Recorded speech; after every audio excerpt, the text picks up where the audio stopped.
3 façons de discerner un faux état d'esprit de progression. La personne qui est dans un état d'esprit de progression comprend mieux comment elle apprend et par conséquent apprend mieux. Elle prend davantage conscience de ce que l'expérience globale peut lui apprendre que si elle avait tout bon dès la première fois. La personne qui est dans un état d'esprit de progression a davantage tendance à solliciter de la rétroaction et à poser des questions qu'à s'inquiéter d'avoir l'air inintelligible. Dans un état d'esprit de progression, il est plus facile d'acquérir de nouvelles compétences, de surmonter les obstacles, de relever de nouveaux défis et d'évaluer dans quelle mesure on progresse dans l'apprentissage de contenus nouveaux. Méfions-nous toutefois d'un faux état d'esprit de progression. Être dans un faux état d'esprit de progression, c'est dire par exemple, si être dans un état d'esprit de progression, c'est être dans de bonnes dispositions, je suis dans un état d'esprit de progression. Malheureusement, il ne suffit pas de déclarer prêt ou prête à progression pour être véritablement dans un état d'esprit de progression.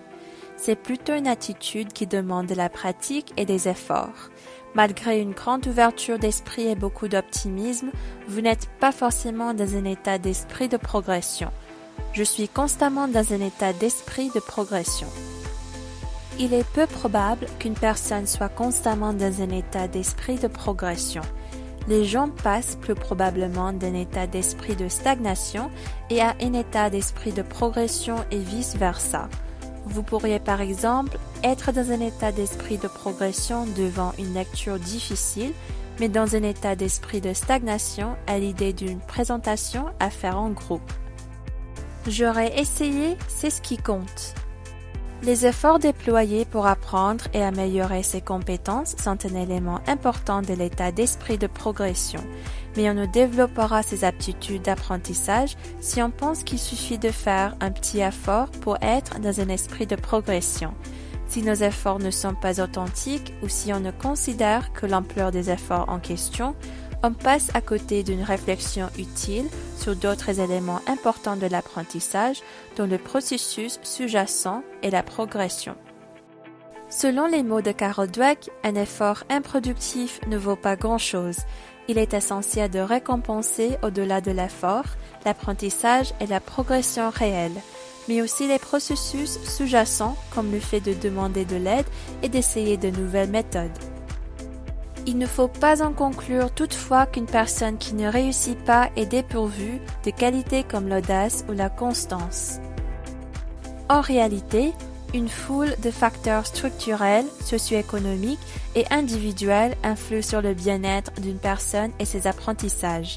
Selon les chercheurs, toutefois, un état d'esprit de progression est une disposition et un outil très utile dans un parcours universitaire. Comment se mettre dans un état d'esprit de progression? Prenez conscience des situations où vous êtes au contraire dans un état d'esprit de stagnation. Par exemple, vous angoissez à l'idée de diriger votre présentation de groupe en classe et vous avez la conviction de ne pas pouvoir y arriver parce que vous n'avez tout simplement pas ce talent. Efforcez-vous de vous mettre alors dans un état d'esprit de progression.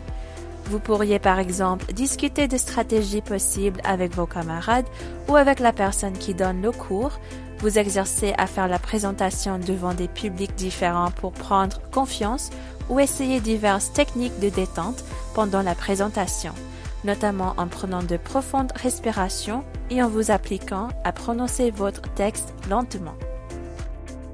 N'oubliez pas, il faut du temps et de la pratique pour être dans un état d'esprit de progression.